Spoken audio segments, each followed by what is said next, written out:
Gledala sam jedan video od Bašara i htjela sam vam to javiti jer je genijalan. Jedan dečko ga je iz publike pitao: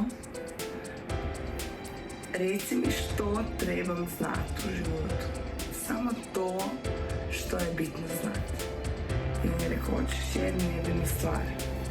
I on mu je rekao ovako: bez obzira što se dogodilo i u kakvim okolnostima i što drugi misle o tome i kakva drugi imaju iskustva s tim, to će imati takav utjecaj i značenje za tvoj život kakav mu ti sam daš. Ako ti odlučiš da je to dobro i pitaš se tko zna zašto je ovo dobro, a ja to još ne vidim. Tu malo kombiniram modalitete, ali je genijalno pitanje. Meni je jako puno povoda. Da si mislim neko sranje, onda pitam tko zna, naravno nakon što piznem i histeriziram ili se bojim, ali sve više i više sam se sjećala od kad sam počela to vježbati, da se podsjetim i pitam baš to pitanje. Tko zna zašto je ovo dobro, a ja to još ne mogu vidjeti. I znate kako je bilo na kraju? Fenomenalno. Jer ako gledate, uvijek ispadne tako da smo mi u pravu. Uvijek. That's what we're all looking for. We're all desiring of this experience, of this threshold crossing, of this baptism that finally will make us whole. And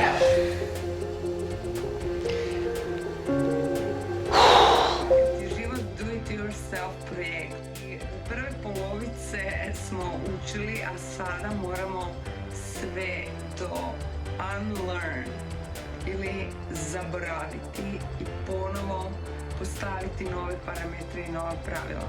Zato ki smo nas učili krivo i njih su učili krivo i njih. you know, life throws you punches and disjointment follows. The fractures of trauma are such that we experience a schism and we become frightened even of ourselves. We're no longer safe in our own bodies. And what this does is it casts a shadow upon our experience of the world. We bring this trauma to the doorstep of every moment. And so we become afraid. The world becomes hostile.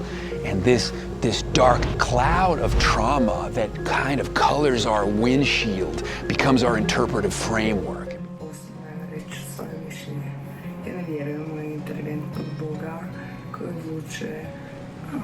Njemu da, njemu ne, no. Bog je za mene, ja sam u svakom od nas. Bog kroz nas, ili universe, ili ta božanska energija koja pokriče svaku našu stanicu, ili ta superiorna inteligencija koja se nalazi u našem tijelu, koja nas pokriče da udahnemo sljedeći dah, koja tjera krv. I sve to zove Bogom. Ta inteligencija kroz svakog od nas iskušava kako je biti čovjek. Ima ljudsko iskustvo. Što znači, ja sam Bog, ti si Bog, ona je Bog, on je Bog. Svi smo djelić toga. Ne možemo biti odvojeni. Ne možemo. To je stara paradigma. Ego paradigma. Ja sam tu, sama, a tu je sve ostalo izvan mene. Tu je moja sreća, tamo je Bog. We see through our lenses and we see with our lenses, but we don't see the lenses themselves. And so that scary world we're seeing through our lenses is being shaped and informed and colored by that lens. But we don't realize that anymore. We've come to believe that the lens is reality, that the map is the territory. But this corrupted lens and this corrupted map that's been severed and disjointed, that's experienced the schism of trauma, the rape, the transgression, the violation, that has brought us into disjointment and discongruence. This is now coloring our world. The body keeps the score.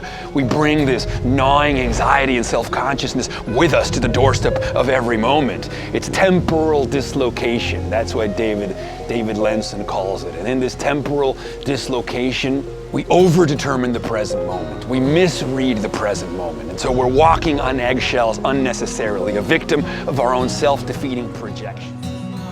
Razgovarala sam malo prije sa svojom frendicom i ona kaže, pita me kako si, ona kaže, joj, moram se maknuti sa ovog grada, ovo je čumes, ništa se ne dešava, moram se što prije maknuti. Ja kažem, da, draga, ali znaš kaj ti moraš što prije promijeniti način na koji je tvoja jezičina opeta. Jer ti, stara moja, ako i dalje, ako ne promijeniš način na koji gledaš svoj grad, ti ćeš otići u drugi grad i čumes će te pratiti. Dakle, ljudi misle, ovo sam da se odselim, sam da pobjegnem, sam da promijenim posao. Ali ne shvaćaju da oni nose sebe u drugi grad, nose sebe u drugi kolektiv na poslu.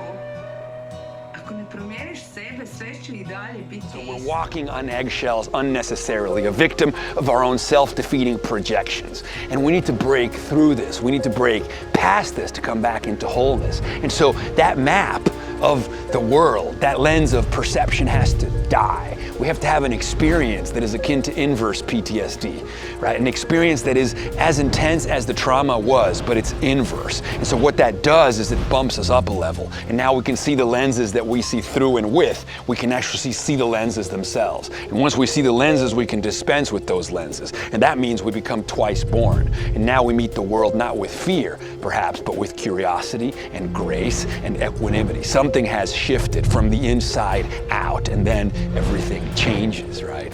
And so that's what we're all after, that kind of healing, that kind of reconciling from disjointment, a coming into congruence, a coming into integrity, a coming into acceptance, and a coming into wholeness. We need to integrate all of us and come back into that place. We need to reconcile. We need positive catharsis. Sve samo je, a mi sa svojom odlukom tome dajemo značenje ili predznak, plus ili minus. I opet se to uklapa u ono što je Isus govorio. Bit će vam po vjeri vaše. Ako vjeruješ da će biti sve katastrofa, pa neka bude volja tvoja. Ako vjeruješ da će biti sve savršeno i tko zna zašto je to fenomenalno, tako će ti biti.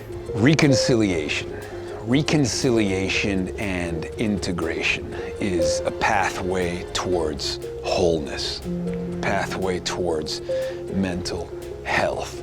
We're all after reconciliation. We're all after positive catharsis, right? The place in which thesis and antithesis is resolved by synthesis. The place beyond duality, a place of wholeness, of integration, integration of the shadow, integration of the light, where our disjointment comes back into alignment.